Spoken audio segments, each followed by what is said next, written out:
all my people out there at Charm Ministries, and all the people at Eyes on Me Inc., Trey Nine, and my man Dave. And man, without further ado, to tell y'all about elevation, liberation, and everything like that is my man right here. Most of y'all know him as Furious Styles. I just say, what's up, D? I call him D, you know what I'm saying? That's my boy. You know what I'm saying? Derrick Chism. Y'all give it up one time. Give me a hand clap. Yeah. So, D, what's up, man? Man, what's good, man? Man, I'm good. I'm glad to be at another podcast. You know, man, I don't like to invite me to podcasts. Hey, man. I guess I be causing too much trouble on Facebook. And you know what? I done a lot of podcasts, but I don't know. I seen them and I say, man, I kind of like them, but I ain't got one for us. You know, the ones that been incarcerated that can tell incarcerated, and the ones that's out incarcerated, if that's a word. It is today. Oh, okay. So if the in and out, give the people that's in some encouragement and give the people out some hope, you know, and stay out, you know what I'm saying? So first of all, let's just get into it. So what was up with your childhood? What was your childhood like? Man, I can't lie. You know, like some people have, you know, we say, I heard somebody say lately, I can't remember who it was, but stop lying on your testimonies. Oh, man, I ain't heard that one. Oh, yeah, they say, hey, man, quit making these, killer testimonies up, man. Oh, yeah, what say, I raped, I murdered. Yeah, you know, so, man, I had a pretty good childhood, man, you know, because, I mean, my mom, she had me young, 15, and so we was with my grandparents. Okay. You know, grandmother and grandfather had pretty decent jobs. Okay. So I can't say that I know what it's like to be hungry or, lights off or, I ain't know that life, man. I had a pretty good childhood, good upbringing, man. Oh, that's good. So what school you went to, like? Oh, MacDade Elementary. And what's that, south side, north side? That's Cashmere Garden. Oh, that's north side. North side. Yeah, north side, Houston, Texas. Yeah. See, I'm from Trinity Garden, but MacDade is in Cashmere Garden. I feel. Now, we have a little thing about that. Cashmere Gardens, Fifth Ward. Amen. Some people on the side of Cavalcade, they say, but I digress. But where we stayed. Yeah, but to be honest, you had a good life. Yeah. Lights weren't cut off all the time, and you wasn't hungry too much. You didn't have to eat serve sandwiches or ass sandwiches or something like that. I can't lie on my people. But what led you to make penitentiary change decisions? Man, I'm gonna go somewhere. Go. And I'm gonna come back to that. Go. Because when I was in prison. Okay. Man, there was an old school dude. He say, youngster, how much time you got? I said, 10 years. He said, you gonna do it all like that? I said, like what? He said, like that. And that was the end of the conversation. Mm. And it took me a year to figure out what he was talking about. You know what I'm saying? Yeah. It took me a year to figure out old schools like what he was talking about. So I had to say that to bring it back to what led me. Yeah. The Chronic.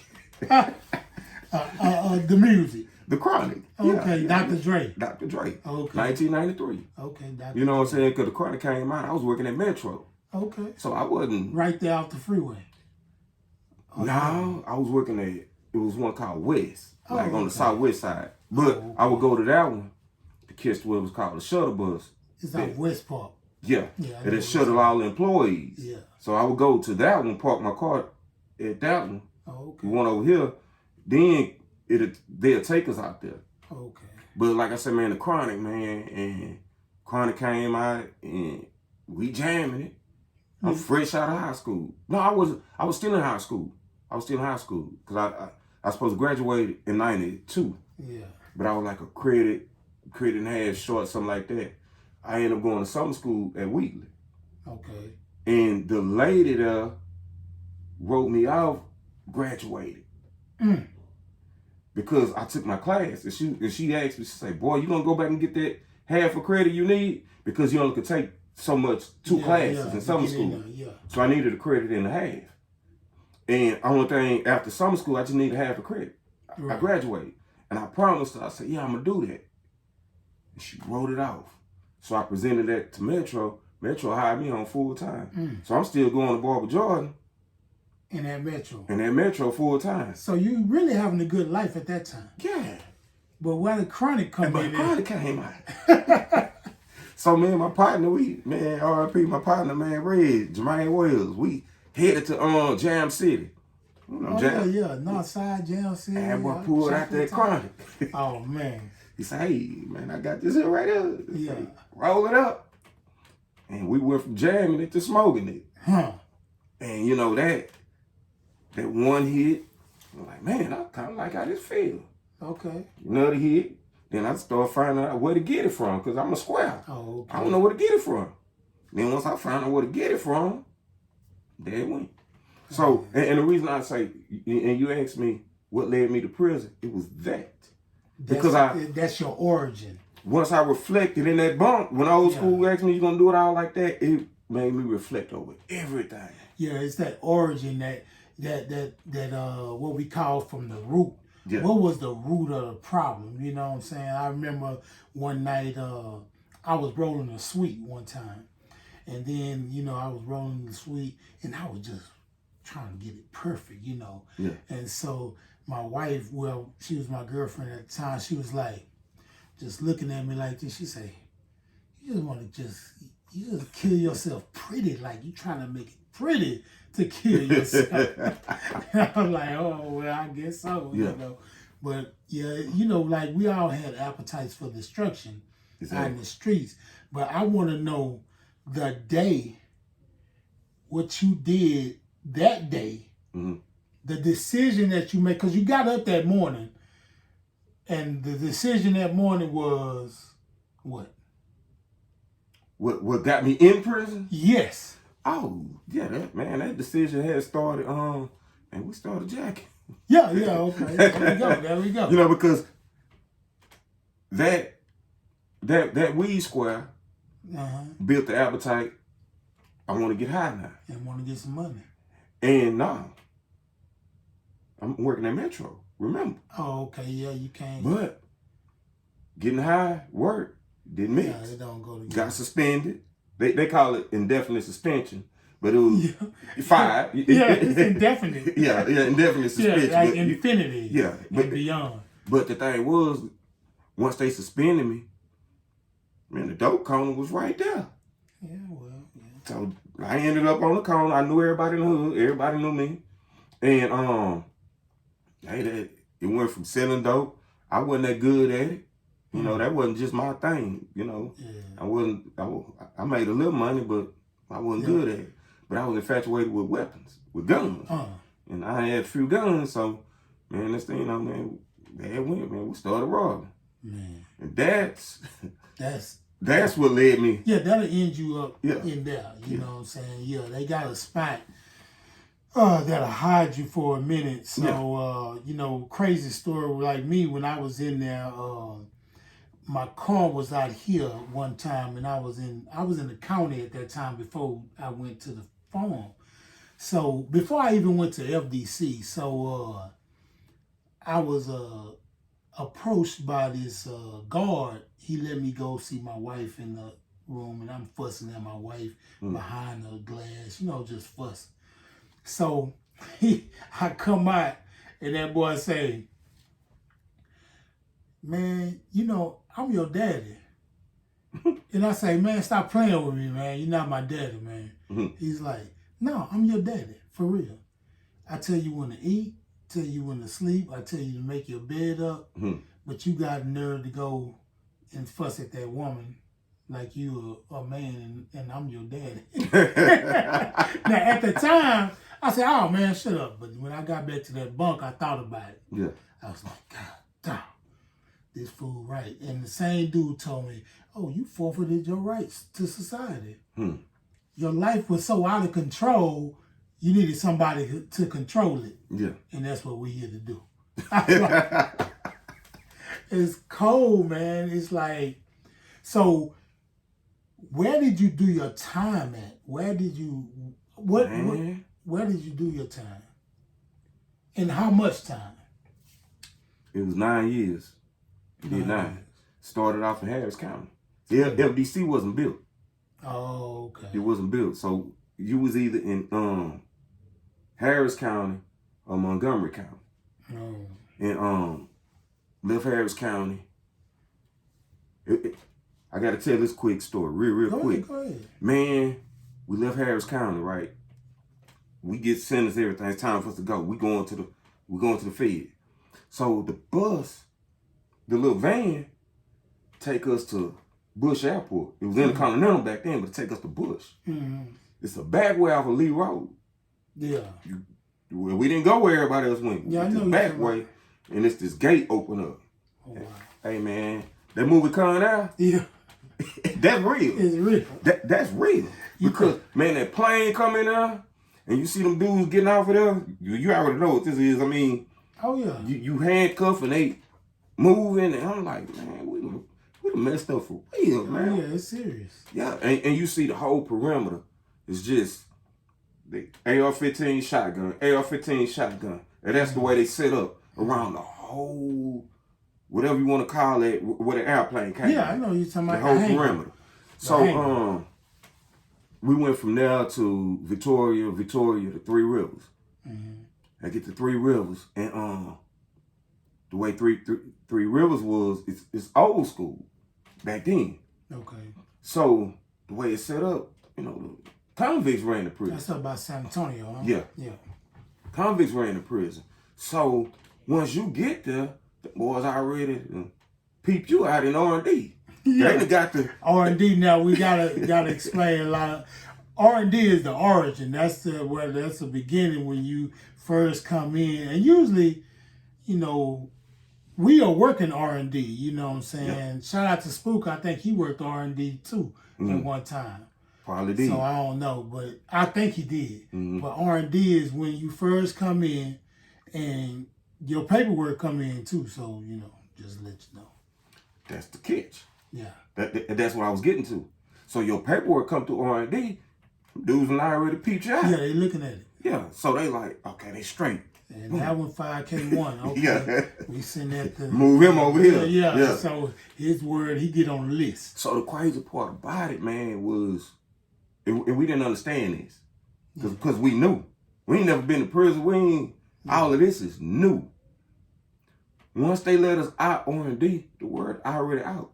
Yeah. The word beat us out. They straight. Who here? Yeah. Hey, them little young dudes from Houston, they straight. So when we come out, man, as we walking up the sidewalk, it's a dude coming up the sidewalk, but I don't know where he coming from. Mm-hmm. And he was like, and we kind of almost met, but he was like, hey, y'all follow me. Okay. but this ain't the police. You know what I'm saying? So I'm like, man. So I'm trying to figure out, I think we was going to, it was a unit called Jim Wells. Yeah. So it's Jim Wells, Corns, Live Oak, McMullen. I think that's how it was. I know this is Jim Wells, that's McMullen. So Live Oak and Corns was in the back. So we went to the back. I'm like, man, we probably going over there. That's Jim Wells. We going back here. Yeah. So we get back there. It's three of us, one of him. So, man, he go to the lock, he pull out lotion and shower shoes, deodorant. Care packages. Care packages again. We don't know that though, cause I'm TV man.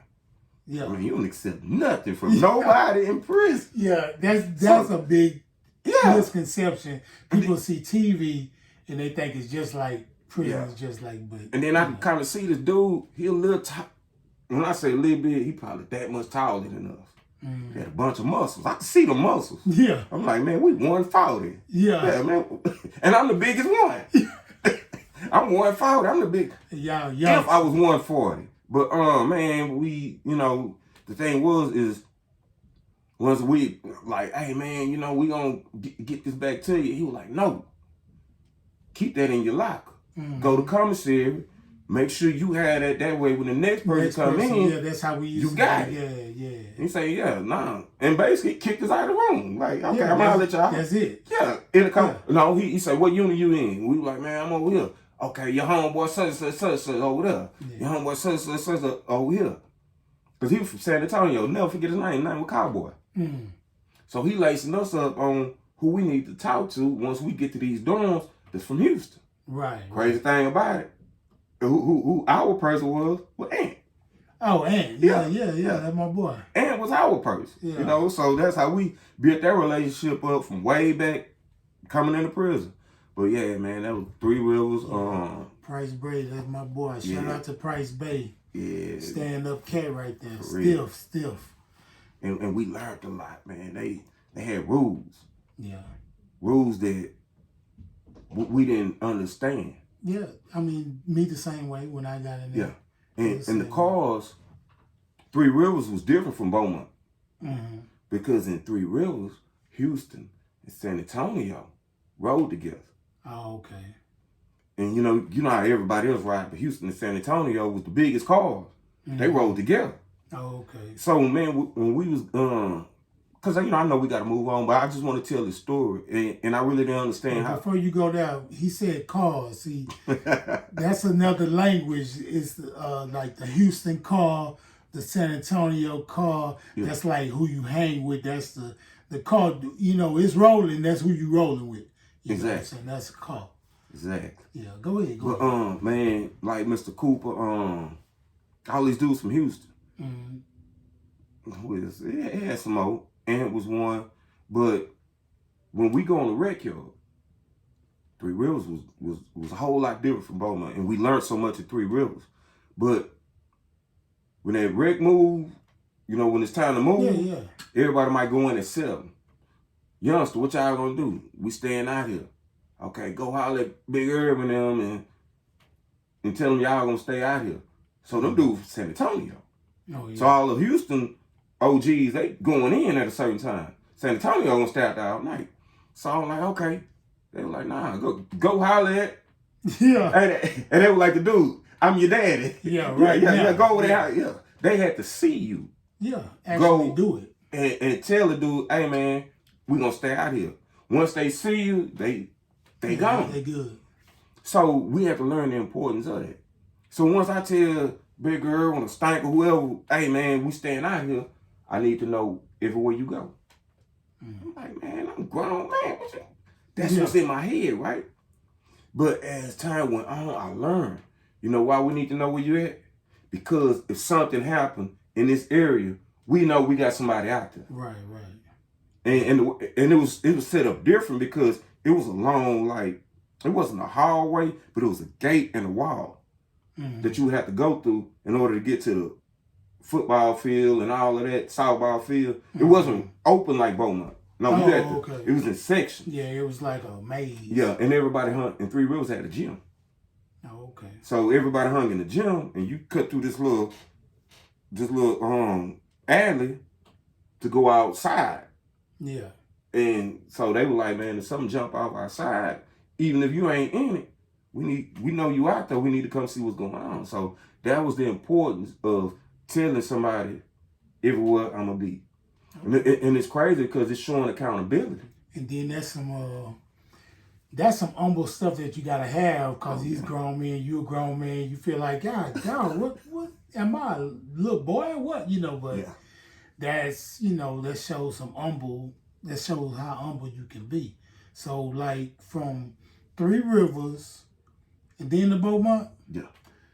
Okay, then from Beaumont to home. Yeah. What did you learn, your biggest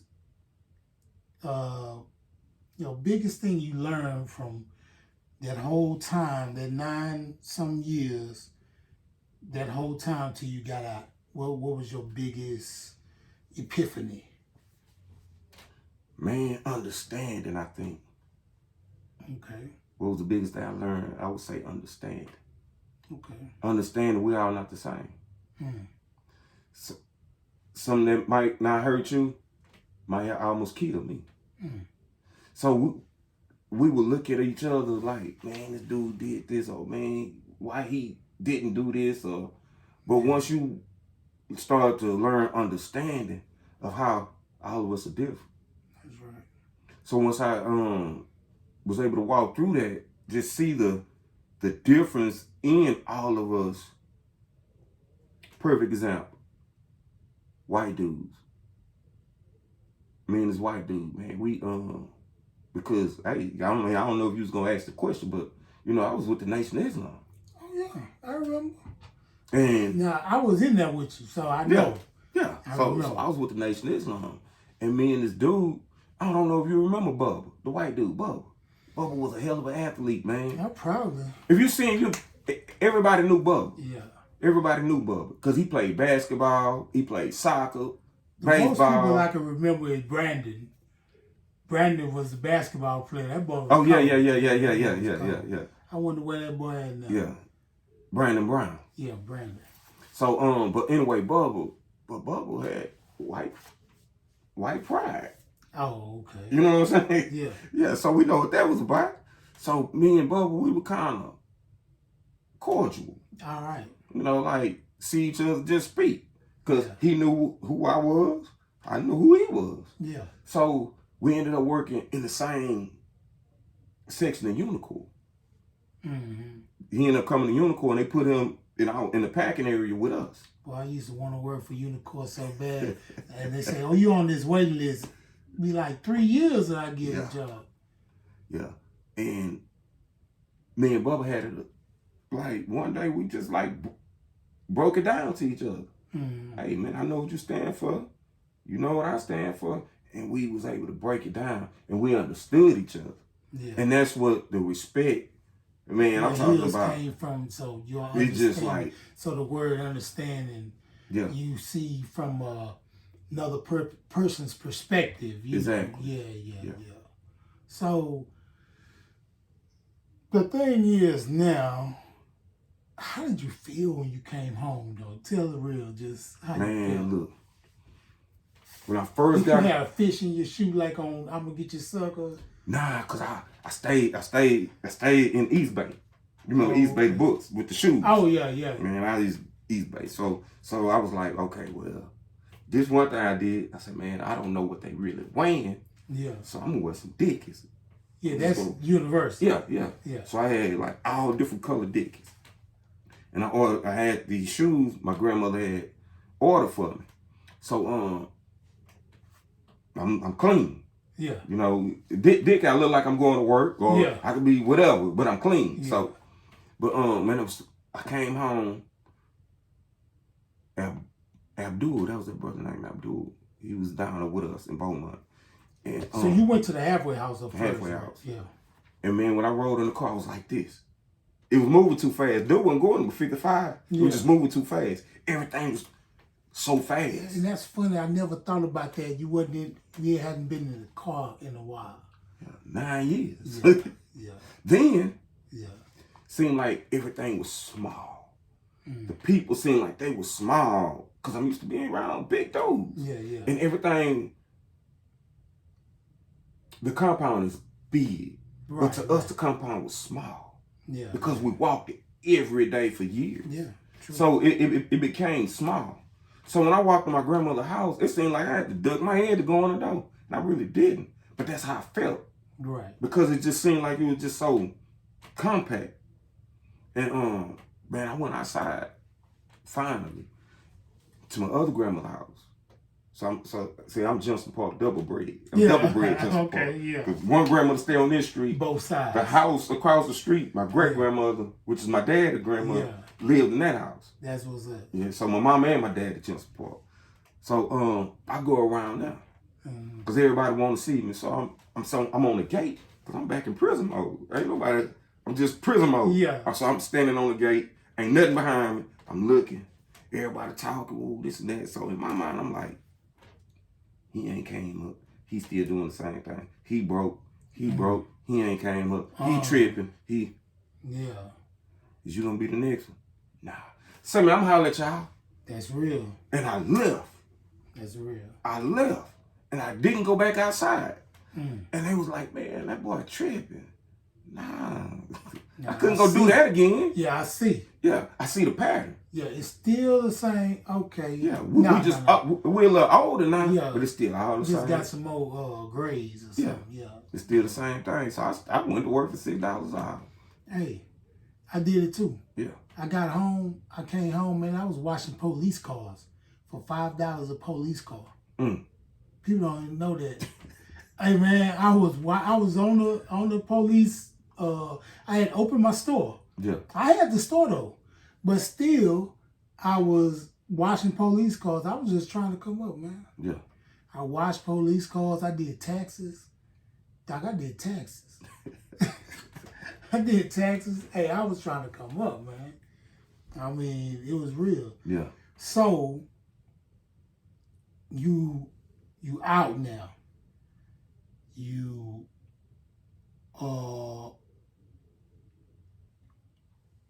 and I have to go here. What was your transition from knowing the Islamic faith and then giving your life to Jesus Christ? You? Okay. Nah, man, but man, them brothers in the nation, man, I would never, disrespect them brothers. Oh yeah, man. me neither. Them brothers talk. Yeah. They opened my mind. Not to cut you off. Now I used to go to Jumar too. Yeah. And I just never felt the need to play the part in the whole movement. Yeah. But a lot of the things I did like over there. You know what I'm saying? Yeah. So just to be real with you, so I like Jumar myself. So yeah. I think one of the things that how would they say? It's a time and a place. And I think at that time, and it's being in prison. Okay. That might have been the best thing for me. Okay. That might have been what actually saved my life, because you gotta look at it. I 98. I started going to Jumar in 98. I didn't get out to. So I got locked up January 97. Hit 3 Rivers. 98. I'm going to Jumar. All the way to December 2005. Right. So this is a ritual every Friday. So that really helped shape me and mold me to become a man. That's real. Because they teach you so much, you learn so much stuff, because it's not like, and there's no knock on the church, but I mean, yeah, I'm Christian, man. But there's no knock on the church, but the church only focus on ties.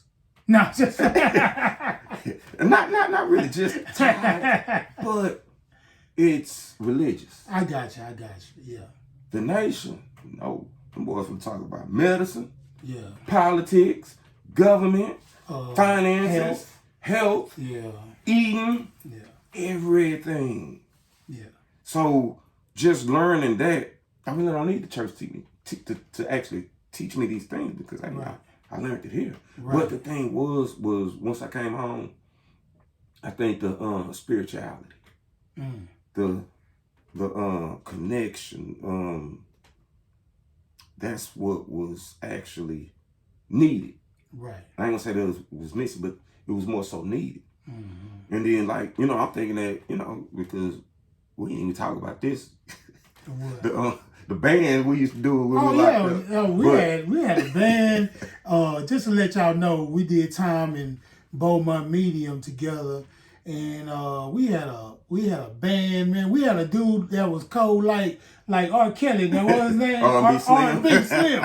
R&B Slim, man. I don't know if you still locked up or if you out. I hope you out. You know what I'm saying? But R&B Slim, boy, that boy was cold. That boy used to take towels and make a uniform like a cold Sean John, write Sean John on the towel and have it on. Oh man, yeah, he was cold, man. People was making it how they could make it in there. So we had the band. I rapped, my boy rapped. We had dudes playing the guitar, dudes playing the drums. We used to go out on the yard, have everybody out on the yard just jamming, man. It was cold then.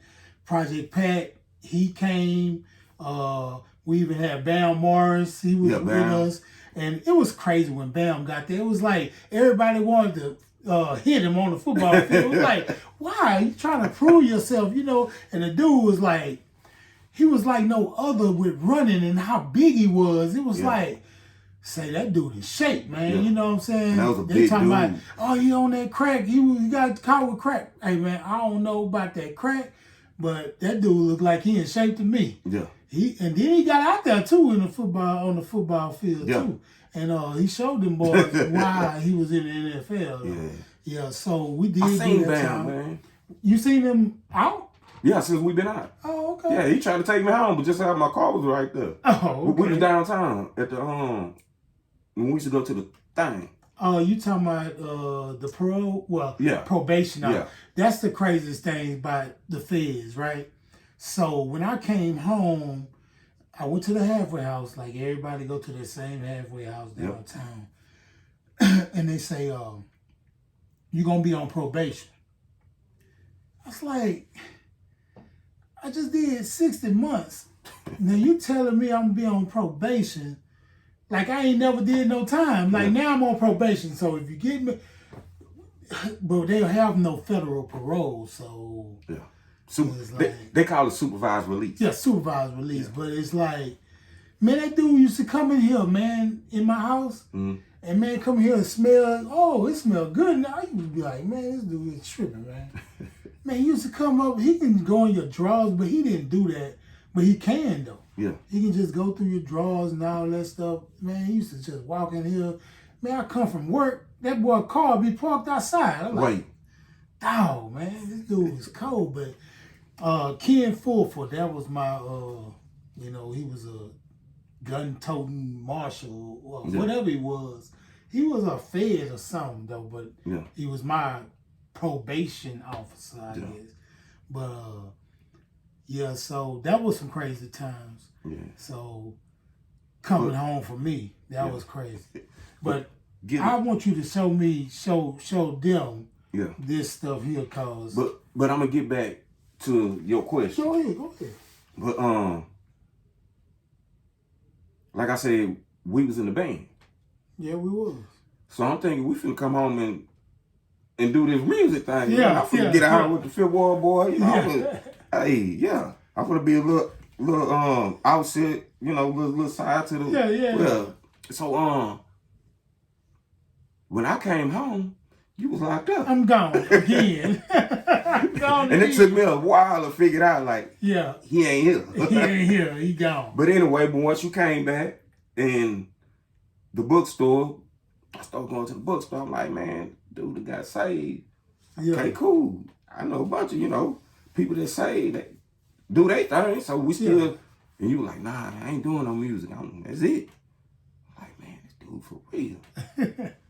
And I remember one day, man, you had called me. You were like, hey, I got a song I want you to hear. I said, oh, it's on. I shoot up there to the bookstore. You rapping about Jesus. I said, oh, man, do the trick. Do the trick, man. What you doing? So, I'm like, but it was jamming. Then next thing you tell me, hey, I got another one. I'm like, oh, man, we ain't finna do what I thought we were finna do. Oh, yeah. But Audio Future, once you released it, right, that's when I started coming to your concerts, because you had like 3 or 4 album release parties. And I'm like, well, that's my homeboy, so I'm going to support it. That's real. So in the process of me going through the support, I mean, I think one of your first ones, your first one might have been out there in Webster. Okay, yeah. I think I remember. Wrong one was you passed out there. I think I remember that, yeah. Your second one, I think, was at We Church. Yeah. And then the third one was at St. Stephen's. St. Stephen's. Right. That's when it hit me. Okay. You see, cause mine, I'm supporting, but I'm going through. I'm going through all of this. So I'm soaking in everything as I'm coming to support. Right. So it was like what Jerry Beasley called it a Holy Ghost drive-by. Yeah. That. Or they say Jehovah Sneaky. Yeah. So that's basically when I'm steady coming out, I'm steady getting hit. The conviction. Right. Steady like hitting me based off of my upbringing. Yeah. And I'm feeling what something that I was like missing. You know what I'm saying? And I tell people all the time the same story. Like I say that at a rap concert, support my homeboy. So That was the transition. That was real. That transition was, and I saw you too, and I was like, I know my boy, you know, Black. He militant, man. Yeah. And he that's his thing, you know. And we still cool. And I'm not gonna Jesus him to death. I'm not gonna say, hey, you need to get your life right. You need, you know. I wasn't gonna do that. I just say, hey man, come to my show, man. My homeboy, you know, hey, come up here, let's talk, man. You know, whatever. So I think that residue or some probably just being around it, you know what I'm saying? Like it was like that for me. Even though I did give my life to Jesus Christ in prison, it was like it took a whole bunch of people around me that was strong. Them dudes was like, you know how Lecrae say 50 dudes saved all serious? Yeah. And that's how it seemed though, man. It was like these dudes saved in serious, you know. So this is who I need to be with. Because to tell you the truth, I gave my life to Christ out of fear when I was in prison from a dream that God came to me. And I just gave my life to Jesus Christ because I was scared. I said, man, I don't want to come back to jail. Yeah. I don't want to die. I'm going to give my life to Jesus Christ. If I make it out of here, God, I had a covenant with God. Yeah. And I said, if you let me make it out of here, hey, man, I'll take my children to church, my wife to church, everybody, you know. But then when I came home, I got in biblical school and I started learning a lot of stuff and had that hunger for more, you know what I'm saying? And now I'm coming to God out of love, and I see how much he loved me and, you know, what he did for me on the cross and stuff like that. And that kind of stuff propelled me and you know, that's what got me in. Yeah. So we all have these different journeys. See, your journey, you coming from, you know, Trinity Garden. Yeah. And you had your thing where, you know, good life, grandma, all right. I did too. I ain't gonna lie. I can't say the lights was off or nothing like that, but sometimes I was hungry though. Yeah. You know, I don't know if it's because I'm fat or what, but you know. But you had a good life, but just ended up just making the wrong decision. The decision became a habit, and then the habit led you to do something that you weren't really supposed to be doing, is like robbing. Yeah. And so me and you, that's why we click so much, because we got the same, you know, kind of testimony, you know. Yeah. Because I sold dope for one day, you know, and it was a 50 pack. You know what a 50 pack is. Y'all know what a 50 pack is. So I sold that dope for one day, and it was a 50 pack, and when I sold that, I was right there on Cross Timbers, right there in the motel. It used to be over there. They tore it down. Cross Timbers in 59. Yeah. And so the dude I was selling for, he said, now, when you sell out, put the curtains down, they gonna know it ain't no more. But as long as it's a ball in the curtains, they gonna know you got something. So I had sold out, had the money in my pocket, and he had gave me a gun too, you know what I'm saying? Yeah. But it was a dude watching me. He was grown, you know, but he was back there with a woman. Boom, boom, boom, boom. Somebody knock on the door. Bust through, rob me. I'm talking about whooping me like I was a grown man, dog. I'm talking about I was 15. Yeah. So they whooping me. These grown dudes, though. Yeah. And they whooping me, and I had the gun in my pocket. The dude went in my pocket. Man, what you doing with this? I was like, what the? And so they took all the money. They took everything, down, the gun too. So I met with the dude, told him the story, like, man, they did this to me, they did this to me. Look, see this, see that? He didn't say nothing the whole ride. But when we got to my grandmother's house, that boy say, hey, I still want my money though. I was like, he just heard everything I said. So to wrap this up, Furious, I need you to show this, and what does this mean right here, this one first? Hey, man.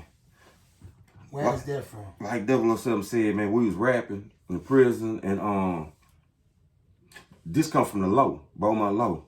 So me and him was in Beaumont Medium. Yeah, I used to pray to get to the low. And man, I don't know if y'all can see that, but that's a VIP pass. I'll put that mug up a little closer.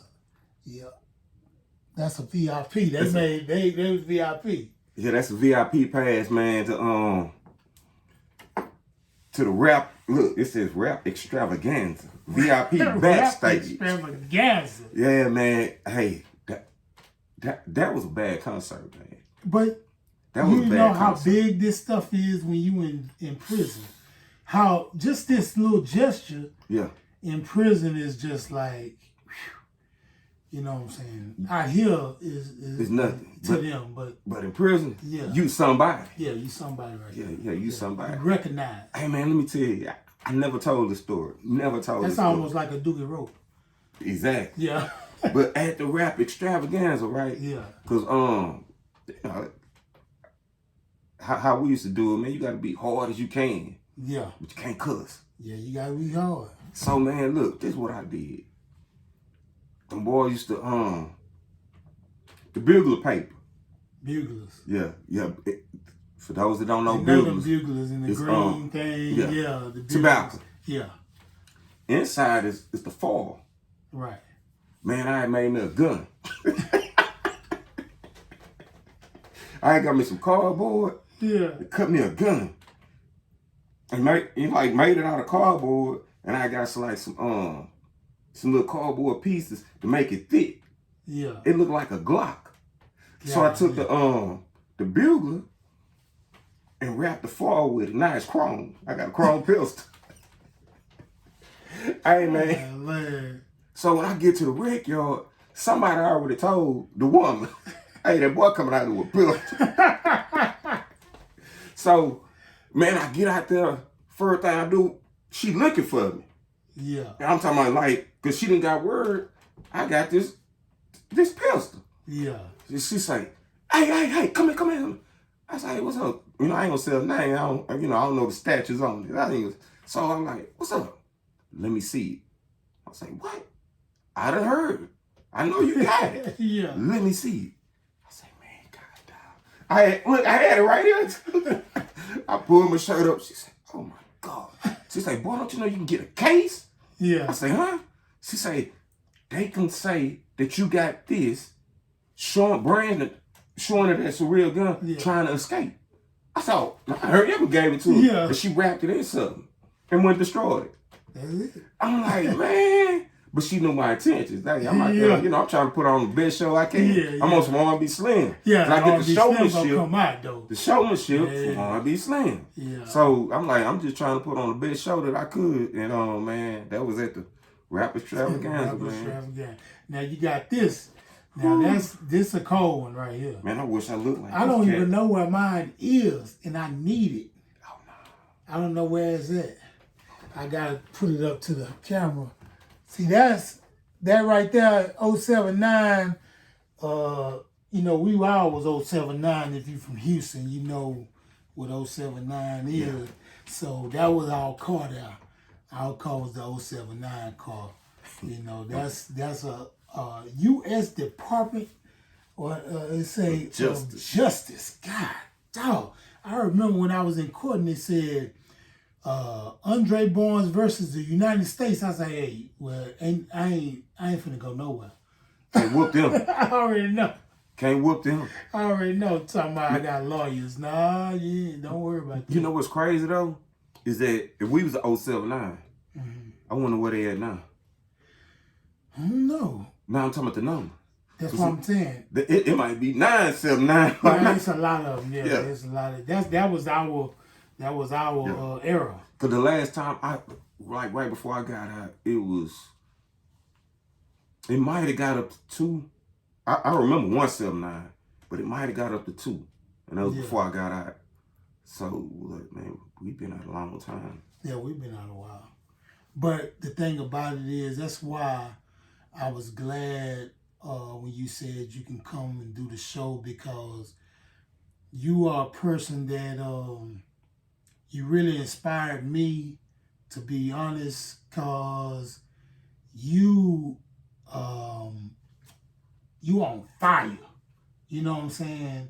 But you on fire for Jesus Christ, just like you was in the militant D I used to see with the gloves on. You know what I'm saying? Yeah. It was like, when I saw that, I used to say, golly, that dude on fire, man.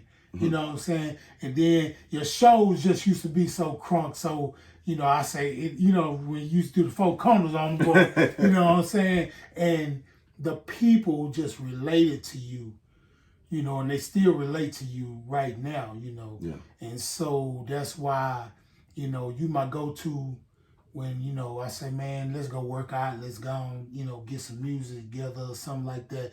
I've been retired for a while now, so I ain't really been doing no music. Yeah. But Gifted, he been trying to get me back doing some stuff. But I think I'm finna do something different, you know what I'm saying? Yeah. So, man, I thank you for coming, man. And I want to give a shout out, though. I want you to give a shout out, but I want you to do something for me. Mm. You know how at the end of every show, they say, you know, the children, what would you tell the children? I'm not going to do that. What would you tell the adults? I'm glad you said that, right? And I know we wrapping it up, but I'm glad you said that, because here's the thing, right? A lot of us focus on the children, and that's good, but how long are we with them? Right. So if we with them to max, because they gotta go max home. 4 hours, max. Yeah. But they gotta go home. Right. You don't know what environment they're going back into. Exactly. So we need to teach the adult. Yeah. Yeah. That they in for the bulk. Yeah. Yeah. And that's basically a lot of stuff that we learn in prison, man, is once you learn yourself, then you can go out and teach. Right. But you got some cats that ain't trying to learn nothing. Yeah. They just doing their time. That was the boy told me one time. He said, man, I said, if we could just get all on one accord. They said, first you got to get yourself on one accord. Man. You know what I'm saying? Man. Yeah, that's the deal. And the thing is just dealing with the parents. But, man, the society is, somebody says microwave. We're in a microwave, like right now, right now. See, what I came home, you came home, $6 an hour. I didn't have no plan. You know what my plan was? What? Not to go back. That's the plan. That was the plan. That's I'm not going back. Nothing else. So it ain't, you know, people have a plan. Well, see, I'm gonna do this, and then I'm gonna do this. My plan is I'm not going back. No. So if I make my mind up that I'm not going back, well, then I'm gonna do everything I can, because I know I don't want to be homeless. Right. I know I don't want to be hungry. So I'm gonna find a way to work. Right. And a lot of us coming from prison, you did something to get you in there. So 9 times out of 10, I'm gonna say 80% is street cats. Mm-hmm. So you could do some type of talk. Yeah. You can talk your way on the job. Right, do something. And then it's serious. That's what I used to say. Just let me get the interview. Yeah. If I get the interview, I'll be all right. Yeah. You know. And man, once you get there, then I'm not going back. True. I'm not going back. That's what's up. Once that's stuck in your head, well, then you're going to be like, well, I can't stay at $6 an hour either. So now you're going to start, same way you finessed in the street, you finna finesse that job. You got to. And then you're going to, and just to give a testimony about myself, and I'm going to make it real quick. $6 an hour. I went from 6 to 8. I went and got my license. CDL. Whole while, I'm driving the truck. But I'm yard muting. Yeah. So when I get my CDL, I'm like, hey, man, I got my CDL. I'm trying to go up in the company. Well, we're going to put your name in the hat. Well, what do you mean, name in the hat, man? I went got my license. Right. Okay, my home was like, hey, come over here. I go over there. I go from 8 to 10, 10 to 12, 15, 16, 17. I'm still going up. The progression. Per hour. The progression. Per hour. So then I seen there was some stuff went on with the company. A lot of us didn't like it. And my homeboy, he rest in peace, Fuji, man. He like, hey, come over here, I got you. I said, I'm coming over there. I go over there, man. Fuji had a straight circus over there. And I was one of the clowns. He was the ringmaster. I was one of the circus clowns. That didn't last 3 weeks. I went to Ryder. That's when me and Richard was working. I got Richard on over there with me at Ryder. So go to Ryder. I'm going through, but I was firm. Yeah. I'm like, hey, man, look, I'm not going to do this. I'm not going to do this. I'm not going to do this, but I'm going to work hard. And I'm like, man, he tripping. Cool. So, and I'm showing him, I'm working. Then they made me a trainer. When Richard come in, I trained Richard. Richard had the same attitude. He ended up being a trainer. So, and I had an opportunity to go and drive for owner operator because I'm like, man, this is good, but this ain't it. Yeah. I'm about to peak out, basically. Yeah. Once I hit here, then that's it for a driver. I'm peaking. So because of my experience, I went in kind of high. So I went over there, drove for a Dominican dude. Drove for him about 7-8 months. Next thing you know, he put me in the game. When I mean put me in the game, I was able to buy my first truck. Amen. Bought that truck. Now I own, I'm on operator. Operator now. Yeah. Got yours. Went from that truck, sold it, got another truck, engine blew up. Everything, just like, hey, man, golly, man. These things. It's over with. Yeah. So I got to start back from scratch. Right. But I've been in the game a long time now, in trucking game. So started from scratch, working in the warehouse. I'm like, oh, no, I can't do this. Just standing up, working. You got to go and get on the road. I got to do it. And this other job, I ended up working for them. Then this woman at the job where I own my truck, where I had my truck at, she needed some help doing this, hauling this water. Called her. She was like, hey, man, what's up? Yeah, come on. Because we know each other. Went over there. Bankroll mother. Because she had a lick. Yeah. And all my partners was working. They over there. That's so, man, we doing it. Next thing you know, she was like, hey, man, and just give me a little time. Because I know you ain't going to be with me long. I said, yeah, hey, you already know. Because she already knew I'm working trying to get another truck. Right. And I ended up getting another one. Right. It was the truck I got now. Amen. And I'm in the process of getting another one. But see, that's what I'm talking about. That's that progression. See, like, when I be talking about liberation, education, and elevation, that is the true meaning of it. Now, you were liberated from prison. Yeah. And then you had to get educated on some stuff. Like you went and got your CDL, and then life will educate you too. Yeah. So, and then it's the elevation from $5, $6 to $8 to $10. It's the elevation. Yeah. And now to have your own truck, it's just God just way of showing us, man, that He got us in all facets of our life. Exactly. You know what I'm saying? So, man, I want to thank you for coming, man, and giving us your testimony. And I want to shout out to all them cats out there at Caravans. It's not called Darrington no more. It's called Memorial. Just the Three. What's some other ones? Cofield, Wind Unit.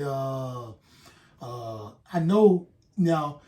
If you in the library, you work in a library at the feds, you can watch this because it's going to be on YouTube. So you can watch this. So Feds, what feds we got? We got Beaumont.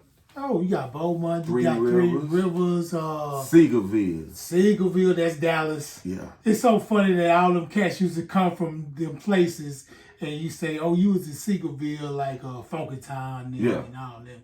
Yeah, Bastrop. Bastrop. That's San Marcos. Yeah. Austin, really, like, almost. What else we got? Leavenworth. Oh. Yeah, Leavenworth. Killers. Yeah.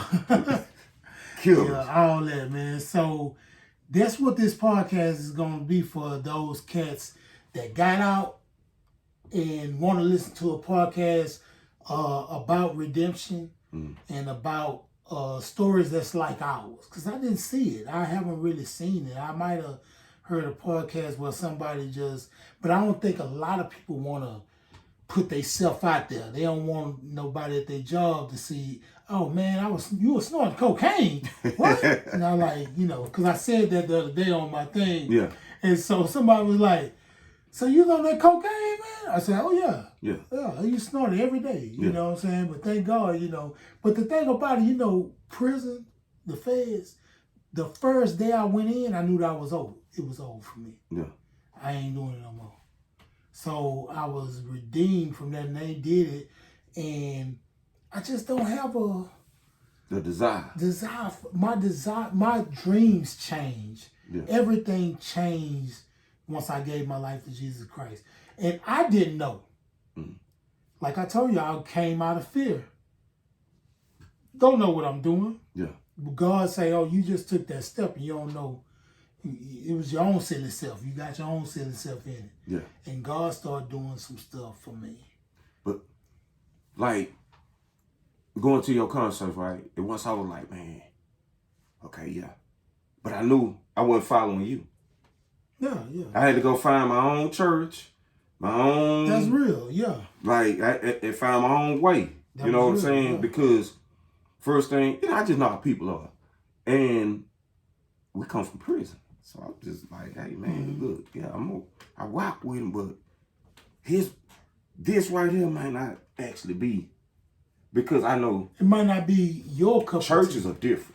Yeah, cause see, just churches, like my church, that mosque, oh no, it's crack black in his ass, one band, one. Yeah, it's the same thing. Yeah. But churches are different. Man, sometimes I'd rather work the door of the club than the church. Say, man, hey, you got.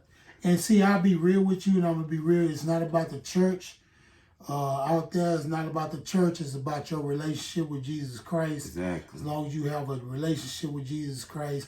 And I'm not knocking Islamic faith either, because I had a homeboy. This boy was a murderer in the streets of Fifth Ward. I'm talking about straight ganker murderer.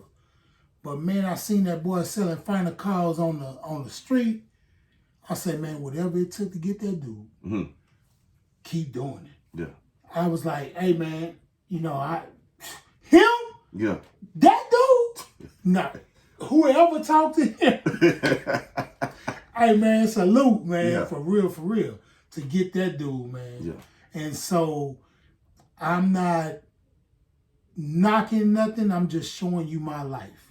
And I show you my life, and I choose to believe what I believe, and God, reveals stuff to me. Like I say, I've never heard God audible. I've never heard God say, my son, go left. I never heard that. But I read the Bible, and stuff happened to me, and it's not circumstantial evidence. I done had true facts. Yeah. You know what I'm saying? True evidence of Jesus Christ in my life. Like for real. And so right now, it's the same thing, man. God is good. You at the house. You got a truck. You doing your thing. Exactly. That's redemption. That's elevation. That's liberation, education, and elevation. Exactly. Thank you, man. Yeah. Hey, tune in next time, man. We out, my man D Furious. One love. Peace. Okay, we got one. You my first.